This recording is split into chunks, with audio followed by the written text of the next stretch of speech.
Shalom, shalom. First and foremost, giving all praises and glory to the Heavenly Father, whose name is Yahweh, and His Son, whose true name is Yahweh Shai, who the world ignorantly called Jesus. I also salute the elect brothers on the four quarters of the earth, pushing the agenda of Yahweh Bahasham Yahweh Shai, and double honors to our apostles, which have woken us all up by the spirit and power of Yahweh Bahasham Yahweh Shai. The title of this article is called Iran Wants U.S. to Pay $130 billion in damages for inciting riots and other crimes against the nation. Now, of course, that's not going to happen. But the whole point of me bringing out this article is to show you, brothers, that we are almost out of here. You see, Iran has become the U.S. main target. Iran is being targeted by the United States. And that's a good thing because, the moment the U.S. sends soldiers into Iran, that's pretty much our salvation. Prophecies will start coming back to back to back to back.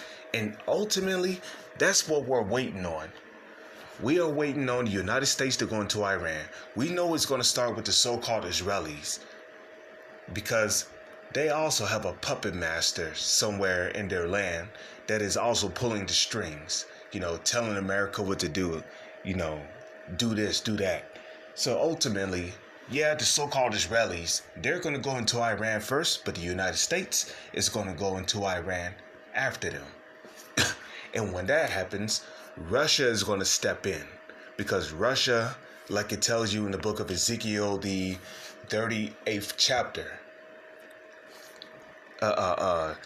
Russia is a guard onto the smaller countries like Iran and Syria. And Iran is an ally of Russia. So Russia is going to step in against America. And that alone is going to spark World War III. Germany is also going to step in. Turkey is going to step in. China is going to step in. North Korea is going to step in.